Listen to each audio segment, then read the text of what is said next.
Quand je dis par exemple qu'il faut suivre ce qu'on est en train de dire, voilà l'exemple manifeste. Et si vous continuez de la sorte, je ne vais même pas dire si vous continuez de la sorte. Je vais même, comment je dis ça, interdire les commentaires une bonne fois pour toutes et ça va nous permettre de respirer. Mais on vient de le dire ici. On a dit une suite réelle est convergente si et seulement si elle est de Cauchy. On vient de dire que ça veut dire qu'il y a deux choses. Une suite réelle convergente est de Cauchy. Deuxième chose, une suite de Cauchy dans R est convergente. On a dit ici que l'énoncé du théorème là, à cause de si et seulement si, ce sont les deux résultats qu'il faut comprendre. Il faut entendre les deux résultats dans l'énoncé du théorème parce qu'on a dit si et seulement si. Et on a dit, pendant qu'on est en train de faire la preuve, on a dit, on montre d'abord le premier résultat, qu'une suite convergente est de Cauchy. On montre d'abord ce résultat-là. Ensuite, on va venir montrer le deuxième résultat, une suite de Cauchy est convergente. Ça, on l'a dit. Bon.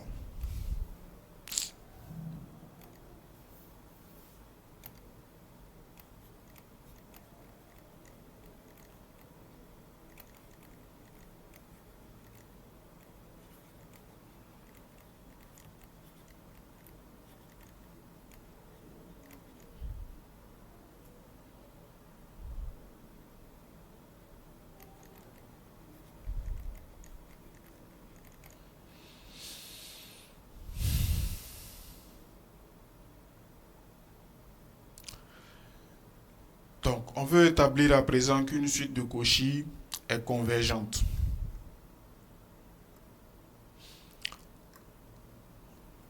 On va commencer par montrer dans un premier temps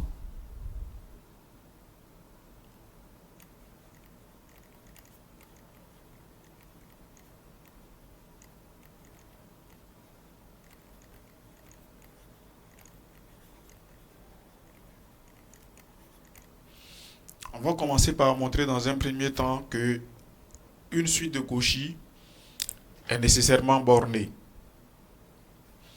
Donc, si une suite de Cauchy est bornée,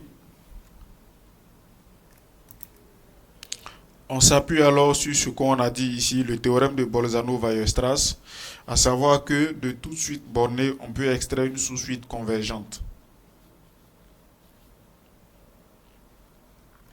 Donc, la suite de Cauchy qu'on va montrer être bornée, on va pouvoir utiliser le théorème de Bolzano-Weierstrass pour extraire de cette suite-là une sous-suite qui converge.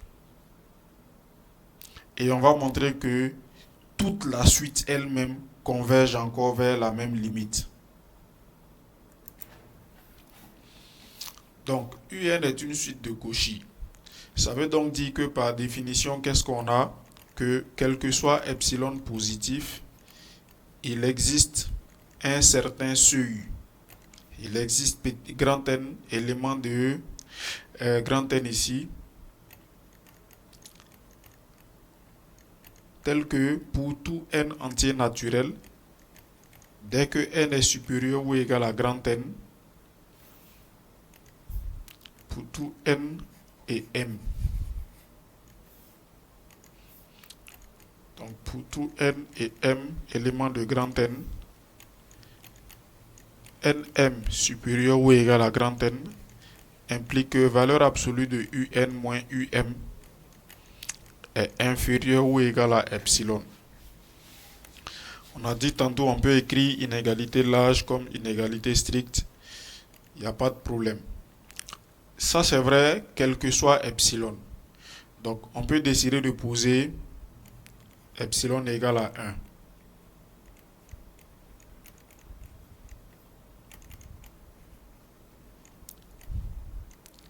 Alors on obtient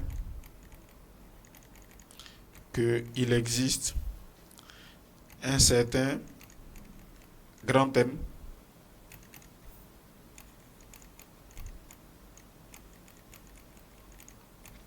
au-delà duquel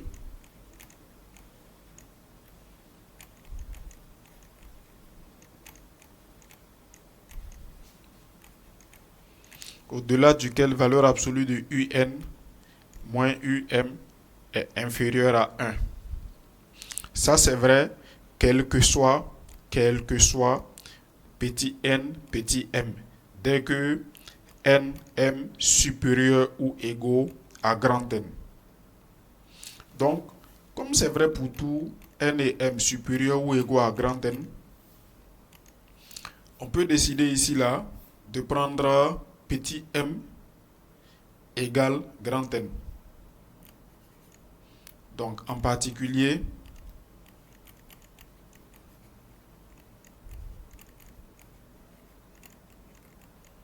ça s'écrit encore pour tout n élément de grand N. Dès que n est supérieur ou égal à grand N, parce que le petit m, on n'en a plus besoin. Parce que dès que c'est, comme c'est au-delà, dès on est supérieur ou égal à grand N, en lieu et place de petit m là, on peut prendre grand N. Et alors tout ça, le m là, on s'en débarrasse. Donc ça peut se réécrire tout simplement comme ça, que quel que soit petit n élément de grand N, dès que petit n est supérieur ou égal à grand N, on obtient que valeur absolue de un moins u grand N inférieur à 1. Ce qui amène encore que quoi? Que dès que petit n est supérieur ou égal à grand N, on a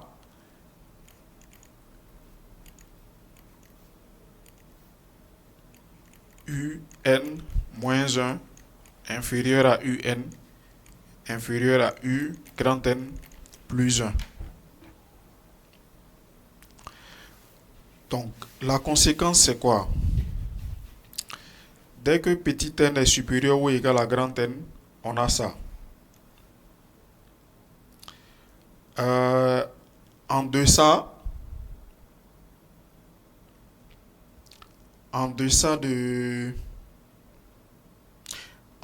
de grand N, j'ai un nombre fini de termes. Comme c'est un nombre fini de nombres réels, alors que l'ensemble des nombres réels est totalement ordonné, le nombre fini de nombres réels là, je peux définir le maximum de ces valeurs là. Et alors j'aurai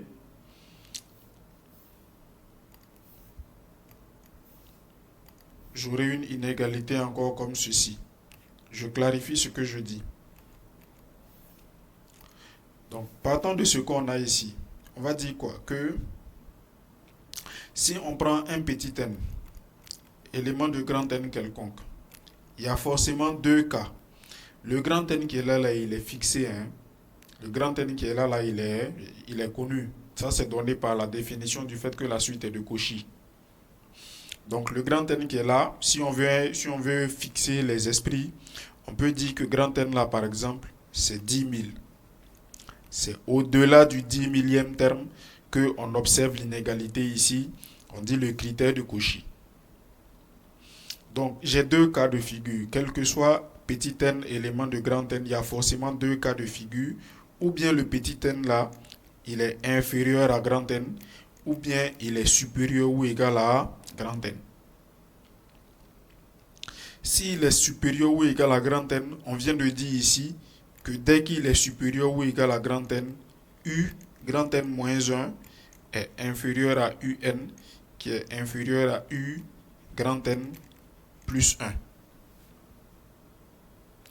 Mais le petit n là, s'il est inférieur à u grand N,